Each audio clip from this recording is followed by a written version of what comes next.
কেন বুঝো না? পর্ব ২১ লিখেছেন কাফাতুন্নেসা কবিতা। অনেক বেশি রক্তক্ষরণের ফলে অরিন বেশ দুর্বল আর শক্তিহীন হয়ে যায়, যার ফলে সে যে কিংশুকের বুকের উপরে রাত্রি অতিবাহিত করছিল তা বুঝতেই পারেনি। কিন্তু সারাদিন না খাওয়া আর ক্লান্তিতে তার ঘুম ভেঙে যায় মাঝরাতে। ধীরে ধীরে চোখ পিট পিট করে খুলতে থাকে আর চারপাশটা ভালো মতো দেখতে থাকে। না, এটা তার ঘর নয়, কিন্তু বেশ পরিচিত ঘরটা। কিন্তু কার? সে কথা ভাবতে ভাবতেই তার মুখে কারোর গরম নিঃশ্বাসের আভাস পড়তে থাকে। অরিন তার চোখ বাঁকিয়ে সামনে তাকায়। সামনে থাকা মানুষটিকে দেখে তার এত পরিমাণে ভয় বেড়ে যায় যে সে রীতিমতো ধড়ফড় করে উঠতে যায়। কিন্তু পায়ে ব্যথা আর কোমরে কারোর শক্ত হাতের বাঁধনের ফলে সে উঠতে গিয়েও পারে না। আবার কিংশুকের বুকের উপরে পড়ে যায় সে। অরিন ধীরে ধীরে তাকায় কিংশুকের দিকে। কিংশুকের চোখ অসম্ভব লাল। না, রাত জাগলে তো এমন লাল হওয়ার কথা নয়। তাহলে কি কিংশুক অরিনের জন্য কেঁদেছে? না, এটা কি করে সম্ভব? যাকে নির্দয়ের মতো কষ্ট দিল তার জন্য কেঁদেছে? পসিবল না। অরিনকে দেখে কিংশুক রাগে আরও ফুলতে থাকে। তার রাগ এত মাত্রায় বেড়ে যায় যে সে অসুস্থ অরিনকে ধরে সোজা কুলে করে বাথরুমে নিয়ে যায় আর বাথটবে ঠান্ডা পানিতে ছেড়ে দেয়। শুধু ছেড়ে দেয় বললে ভুল হবে, রীতিমতো বরফের ঠান্ডা পানিতে তাকে রাখে। এমনিতেই অসুস্থ, তার উপরে ঠান্ডা পানি অরিনের ছোট্ট শরীর নিতে পারে না। অরিন, আপনি কেন আমার সাথে এমন করছেন? কিংশুক, তুই ভালো করেই জানিস সেটা। অরিন, আপনার মতো একটা জানোয়ারকে আমি কখনোই বিয়ে করব না, মরে গেলেও না। অরিনের কথায় কিংশুক নিজের রাগ আর আটকাতে পারে না। সোজা থাপ্পড় বসিয়ে দেয় অরিনের গালে। থাপ্পড়টা এত জোরে ছিল যে বাথটাবের সাথে মাথা লেগে কেটে যায় আর রক্ত বইতে থাকে। অরিন বাথটবেই নিজের সেন্স হারিয়ে বসে। অরিনের যখন সেন্স ফিরে তখন সে তার নিজের রুমে। তার পাশে মণি, মা, দাদি বসা। সবাইকে একসাথে দেখে অরিন খানিকটা বিচলিত হয়। আজ বেশ কয়েকদিন পর তাদের সে এত কাছে দেখছে। সবার মুখ লাল, চোখ মুখ ভীষণ ফোলা। তাহলে কি কিছু হয়েছে? আর অরিন তো কিংশুকের কাছে ছিল, তাহলে এখানে কি করে এলো? অরিনের ভাবনার মাঝেই তার কানে আসে বসে থাকা মনির কথা। কিংশুক আশেপাশে নেই অরিন, চিন্তা করিস না। মনির কথায় অরিনের টনক নড়ে। যাক, তাহলে সে কিংশুকের হাত থেকে রেহাই পেয়েছে। কিন্তু কিভাবে? আর তার জ্ঞানহীন অবস্থায় কি হয়েছিল? আতিয়া বেগম আবার বলে, জানি না ঠিক কতদিন তোকে রক্ষা করতে পারবো। লিজা, আমার মেয়েকে এমন একজন সাইকোপ্যাথ ছেলের সাথে বিয়ে কিছুতেই দিব না। আতিয়া, আপা, 5 বছর আগেই তো ওদের বিয়ে হয়ে গেছে, সেটা কিভাবে অস্বীকার করবেন? লিজা, তখন আমার মেয়ে ছোট ছিল, তাই তার বিয়েটাও অবৈধ। আমি আমার মেয়েকে নিয়ে যাব। আতিয়া, এটা কি এতটাই সহজ আপা? লিজা, না, কিন্তু আমি করব। আতিয়া, যেখানে ও কিংশুকের থেকে পালিয়ে যেতে চেয়েছিল বলে আজকে মৃত্যুর মুখ থেকে ঘুরে এসেছে, সেখানে ওকে একবারে নিয়ে যাবে। কিংশুক কি এটা হতে দিবে? লিজা, দরকার হলে আমি পুলিশ প্রশাসন লাগাবো, তাও অরিনকে কিংশুকের হাতে তুলে দিব না। রাবেয়া, কিছু মনে করো না লিজা, এতে কোনো কাজ হবে বলে আমার মনে হয় না। কারণ কিংসুক সাধারণ কেউ নয়, আর ও অরিনকে ছাড়বে না। লিজা, দরকার হলে নিজের হাতে মেয়েকে মেরে ফেলবো, তাও এমন সাইকো ছেলের সাথে থাকতে দিব না। অরিন তার মা আর মনি আর দাদির কথাগুলো খুব মনোযোগ দিয়ে শুনতে থাকে আর বোঝার চেষ্টা করে আসলে হচ্ছেটা কি, কি হয়েছে বাড়িতে। অরিনের সুস্থ হতে বেশ কয়েকদিন লাগে, আর এই কয়দিন সে কিংসুকের ছায়ামূর্তিও দেখেনি। তাহলে কি কিংসুক নামের অভিশাপটা চলে গেছে তার জীবন থেকে, নাকি বিশাল বড় কোনো ঝড়ের পূর্বাভাস এটা? অরিন এখন অনেকটাই সুস্থ, যাতায়াত করার মতো সুস্থতা অর্জন করেছে সে, তবে বেশ দুর্বল এখনও। কিন্তু এরই মাঝে বিপত্তি ঘটে তার মাকে নিয়ে। উনি অরিনকে নিয়ে রাজশাহী চলে যেতে চান, থাকতে চান না এই বাড়িতে। সবাই বাধা দিতে যেয়েও দেয় না, কারণ অরিনের এখানে থাকাটা যে নিরাপদ নয় সেটা সবাই জানে। তাই সবাই জোরাজুরি করে না, বরং হাসি মুখে বিদায় দেয়। আতিয়া, দোয়া করি যেন তোকে আর এই বাড়িতে আসতে না হয় অরিন। আতিয়া অরিন একজন আরেকজনকে জড়িয়ে ধরে। অরিন, ভালো থেকো মনি। আতিয়া, অরিনকে নিজের মেয়ের মতো মানুষ করেছিল আতিয়া বেগম। সে সারা জীবন বিয়ে করেনি, কিংসুককে মানুষ করবে বলে। যখন কিংসুকের বিয়ে হয় তখন আতিয়া বেগম অরিনকে ছেলের বউ নয়, বরং নিজের মেয়ের মতো আপন করে নেয়।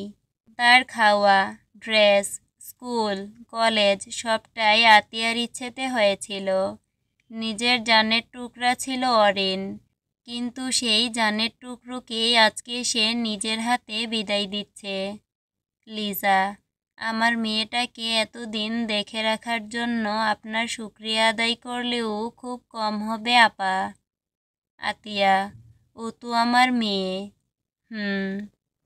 আমাদের ভুলে যাস না অরিন। কথাটি বলেই অরিনকে জড়িয়ে ধরে সাথী, পুষ্প আর মুনিয়া। তোদের কিভাবে ভুলতে পারি বল? সবার থেকে বিদায় নিয়ে তারা বেরিয়ে পড়ে রাজশাহীর উদ্দেশ্যে। সবকিছু চুপচাপ থাকলেও অরিনের মনে আছে হাজারটা প্রশ্নের চাঞ্চল্যতা। কি হয়েছিল সেদিন? আর কিংসুকি বা কোথায়? থাক, সেটা আর জানতে চায় না সে। জেনেই বা কি করবে? একটা অভিশপ্ত জীবন থেকে মুক্তি পেয়েছে সে। আর কি চাই তার? সময় চলতে থাকে সময়ের ব্যবধানে। পরিবেশ অনেকটাই ঠান্ডা, সব কিছু কেমন যেন একটা বিষাদময় শান্ত। কি যেন একটা হবে তার পূর্ব আভাস দিচ্ছিল এই প্রকৃতিটা। সব কিছু ঠান্ডা হলেও কেউ একজন হাতের 2 আঙ্গুলের ফাঁকে সিগারেট ধরে আপন শান্তিতে নিকোটিনের ধোঁয়া ছড়াচ্ছে। আর দেওয়ালে লাগানো একজন মেয়ে মানুষের মুখশ্রী দেখছে। আহা, কি যে শান্তি সে পাচ্ছে এই ছবিটা দেখে। মনে হচ্ছে তার দুনিয়ার সব শান্তি এই ছবিটার মধ্যে রয়েছে। কিন্তু কেই বা জানত, তার এই শান্তির মাঝেও রয়েছে অশান্তির পূর্বাভাস। 17 দিন আমার থেকে দূরে থাকার শাস্তি 17 জন্মেও ভুলবি না তুই বেবি গার্ল। যদিও মুসলিমদের একবারই জন্ম হয়, তাই এই জন্মেই তোকে সব কিছুর হিসাব দিতে হবে। রাজশাহী এসেছে আজ প্রায় 17 দিন হলো অরিনের। সময়ের সাথে সাথে সে সব কিছু ভুলে যেতে থাকে। না, আর মনে রাখবে না সে সেই বিষাদময় দিনগুলোর কথা। সে ট্রান্সফার নিয়ে রাজশাহীতেই একটি বেসরকারি বিশ্ববিদ্যালয়ে ভর্তি হয়, কিন্তু এখনও ও ক্লাসে জয়েন করেনি, শুধু ভর্তিই হয়েছে। এখন সে নিজের দিকে ধ্যান দিতে চায়, নিজের জীবনটা ফুলে ফুলে ভরে দিতে চায়। কিন্তু তার তো জানা নেই তার এই ফুলের মতো জীবনে কাঁটার আবির্ভাব হয়েছে।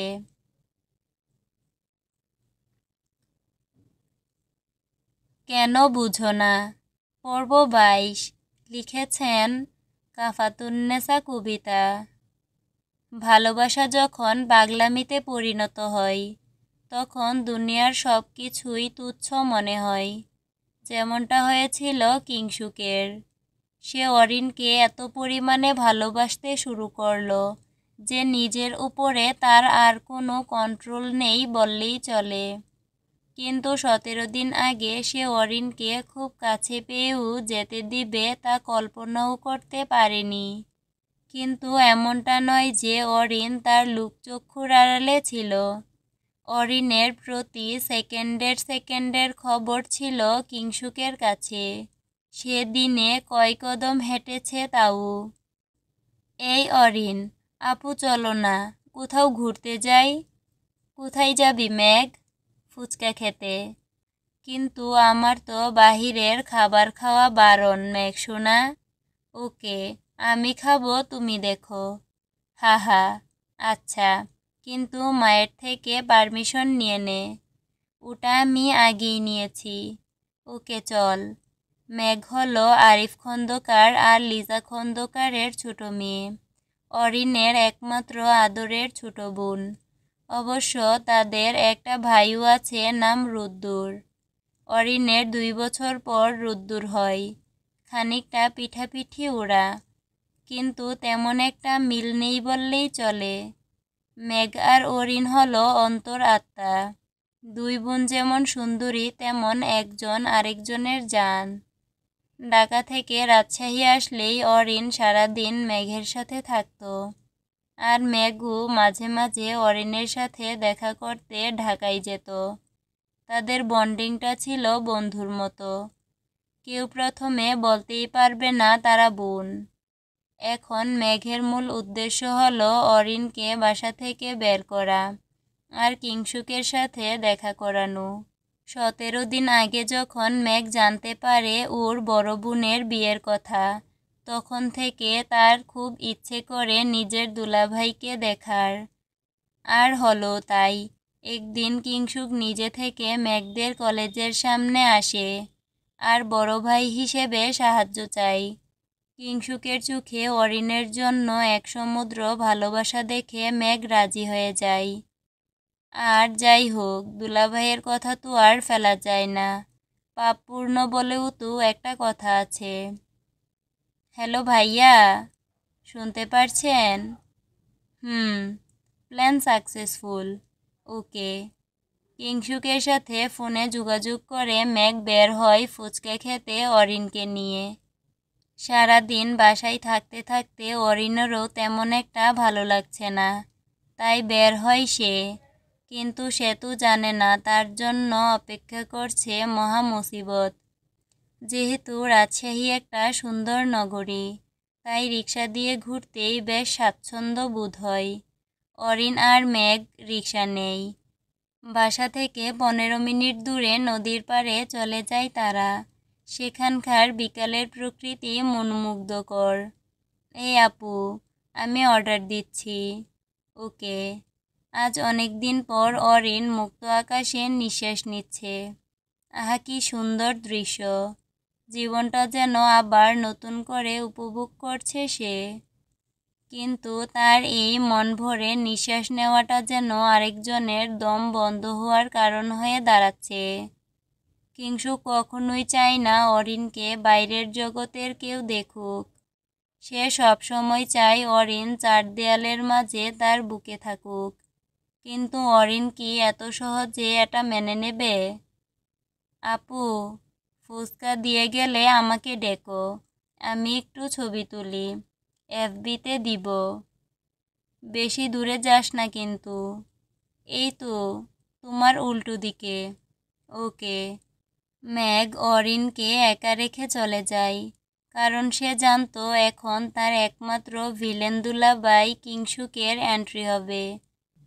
কিছুক্ষণ পর একটা ছেলে 2 প্লেট ফুচকা আর কোল্ড ড্রিঙ্কস দিয়ে যায়। অরিন একা একা টেবিলে বসে মনোমুগ্ধকর প্রকৃতি দেখছে আর শান্তিতে নিঃশ্বাস নিচ্ছে। আর সব থেকে অবাক করার বিষয় হলো আজকের এই জনবসতির জায়গাটা একদম খালি, নেই কোনো মানুষের আনাগোনা। অরিন বিষয়টা তেমন পাত্তা দিল না। কিছুক্ষণ এভাবে থাকার পর সে যখনই এক পিস ফুচকা নিজের মুখের কাছাকাছি নেয়, তখনই কেউ একজন এসে বাজ পাখির মতো তার হাতে থাকা ফুচকাটা নিজের মুখে ঢুকিয়ে নেয় আর অরিনের হাতে গভীরভাবে চুমু খায়। সামনে দাঁড়ানো বিশাল মানবটিকে দেখে অরিনের জীবন যায় যায় অবস্থা। সে কোনো রকমে উঠে দাঁড়ায় আর দৌড় দিতে চায়, কিন্তু তার আগেই সেই ছায়া মানবটি তার শক্তিশালী হাত দিয়ে তার কোমরে জড়িয়ে ধরে আর নিজের সাথে মিশিয়ে নেয়। You can run, but I will find you, because once I claim something, it never slips from my grips. কিংশুকের কথা শুনে অরিনের কান্না বেড়ে যায়। সে প্রাণপণ চেষ্টা করে নিজেকে ছাড়ানোর, কিন্তু পারে না। কিংশুকের মতো 6 ফুট উচ্চতার জিম করা পুরুষের শক্তির কাছে অরিনের শক্তি নস্যিমাত্র। আমাকে ছেড়ে দিন প্লিজ, কেঁদে কেঁদে। তোকে তো ধরতেই পারলাম না ঠিক মতো, ছাড়বো কিভাবে বল? অরিন আরও ফুপিয়ে ফুপিয়ে কেঁদে ওঠে। তোর মা কি ভেবেছিল বলতো? আমাদের বিয়ের বৈধতা যাচাই করে তোকে আমার থেকে দূরে রাখবে। একটা কাগজ আমাকে তোর কাছে আসা থেকে আটকাবে। দুনিয়ার এমন কোনো শক্তি নেই যে তোকে আমার থেকে আলাদা করবে। কিংশুক তীব্র রাগ নিয়ে অরিনকে খুব শক্ত করে ধরে আর চেঁচিয়ে চেঁচিয়ে বলে, তুই মরে গেলেও তোর লাশ নিয়ে আমি সংসার করব, আর জীবিত বেলায় ছেড়ে দিব? No, never. তোর পায়ের নখ থেকে চুলের আগা অবধি সবটাই আমার। তোর কোনো কিছুই নিজের নয়, তুই পুরোটাই আমার। আর তোকে ছেড়ে দিব সামান্য কাগজের বৈধতার জন্য? অরিন শুধু কিংশুকের কথাগুলো শুনে আর চুপচাপ চোখের পানি ফেলে। কি করবে সে? আমি মরে গেলেও আপনার হব না, তাহলে মরে যা। কথাটি বলেই কিংশুক তার রিভলভারটি বের করে অরিনের মাথায় ধরে আর উল্টো দিকে পয়েন্ট করে গুলি করে। হঠাৎ এমন গুলির আওয়াজে অরিন কিংশুকের বুকেই সেন্সলেস হয়ে যায়। বেশ কিছুক্ষণ পর, এই অরিন আপু, অরিন আপু, উঠো, উঠো না। আপু, কি হলো? উঠো। মেঘের ডাকে অরিন আস্তে আস্তে চোখ খুলে আর কি হচ্ছে বোঝার চেষ্টা করে। তার যখন জ্ঞান ফিরে তখন সে তার নিজের ঘরে, কিন্তু তারা তো বাইরে ছিল। তাহলে এখানে? আমরা বাসায় কখন এলাম মেঘ? আমরা নই, তুমি। মানে? তুমি তো আমাকে ফেলে রেখে চলে এসেছিলে। তোমাকে না পেয়ে আমি বাসায় চলে আসি আর দেখি তুমি বিছানায় শুয়ে আছো। অরিনের আর বুঝতে বাকি থাকে না এটা কার কাজ, কিন্তু কিংশুক তাকে নিয়ে আসলো আর কেউ কিছু বলল না। মা কোথায়? মা তো নেই আপু, কোথায় যেন গেছে। ও আচ্ছা, তুমি ফ্রেশ হয়ে নাও, আমিও রুমে গেলাম। মেঘের চলে যাওয়ার পর অরিনের ফোনে একটা ভিডিওর নোটিফিকেশন আসে। নোটিফিকেশনে নাম লেখা মাই হাজব্যান্ড, কিন্তু অরিন তো এমন নামে কারোর নাম্বার সেভই করেনি। তাহলে? সে ভয়ে ভয়ে হোয়াটসঅ্যাপে গিয়ে ভিডিওটি ওপেন করে আর দেখার সাথে সাথে তার চোখ বড় বড় হয়ে যায়। ভিডিওতে দেখাচ্ছে যে খুব সুন্দর করে কিংশুকের কোলে শুয়ে আছে আর কিংশুক তাকে চুমুতে ভরে দিচ্ছে আর গান গাচ্ছে।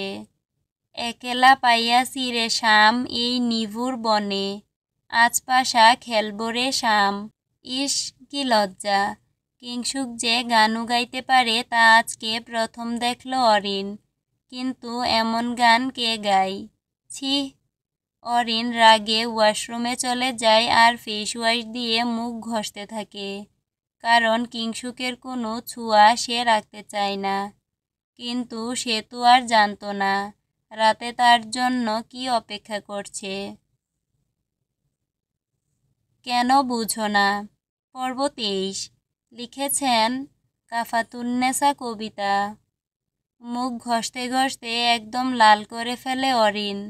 না, কিংসুকের কোনো ছোঁয়া রাখতে চায় না তার শরীরে। কিংসুকের ছোঁয়া তার যতটা অস্বস্তি লাগে তার থেকেও বেশি ভয় পায় সে কিংসুককে। পৃথিবীতে মনে হয় এখন একমাত্র কিংসুকই আছে যাকে অরিন খুব বেশি ভয় পায়। কিংসুককে দেখলেই তার সেসব কথাগুলো মনে পড়ে যায়। কি নির্মমভাবে তাকে আঘাত করেছিল সে। বিন্দুমাত্র দয়া হয়নি তার অরিনের উপরে। এতটা ঘৃণা কেন অরিনের উপরে? মুখ ঘষতে ঘষতে হঠাৎ করে মনে হলো কেউ একজন তার পেছনে দাঁড়িয়ে আছে। পরিবেশটাও বেশ ভারী লাগছে তার। কিন্তু ওয়াশরুমের ভেতরে তো সে ছাড়া আর কারোর থাকার কথা নয়। তাহলে? তাই তড়িঘড়ি করে মুখে পানি দেয় আর অরিন বেসিনের মিররের দিকে তাকায়। হঠাৎ মিররে তাকাতেই ভয়ে তার হাত পা ঠান্ডা হয়ে আসে আর থরথর করে কাঁপতে থাকে অরিনের সর্বাঙ্গ। হঠাৎ একটা ভারী পুরুষালী কণ্ঠ ভেসে আসে পেছন থেকে। এত গভীরভাবে স্পর্শ করব যে দুনিয়ার কোনো পানি তোকে শুদ্ধ করতে পারবে না। আপনি? অন্য কাউকে আশা করেছিলি বেবি গার্ল? কিংসুকের কথা শুনে অরিন ভয়ে চিৎকার দিয়ে নিজের মুখ খিচে বন্ধ করে নেয় আর দুহাত দিয়ে জামার দুপাশে খামচে ধরে। না, এটা হতে পারে না। কিংসুক এখানে আসতে পারে না। না, না, এটা আমার স্বপ্ন। চোখ বন্ধ করে কথাগুলো বিড়বিড় করে বলতে থাকে অরিন।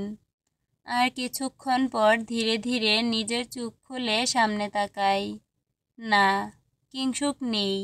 যাক, সে কল্পনা করেছিল তাহলে এতক্ষণ। আদৌ কি এটা অরিনের কল্পনা ছিল? কিন্তু কল্পনা হলেও সত্যি। রাতের বেলা মায়ের ডাকে অরিন আর বাকি সবাই খাবার খেতে নিচে যায়। অরিনদের দোতলা বাড়িটা বেশ গুছালো আর ছিমছাম। রাজশাহী শহরের বেশিরভাগ বাড়ি একই রকমের হয়। সব কিছুই অরিনের মায়ের হাতের কারসাজি।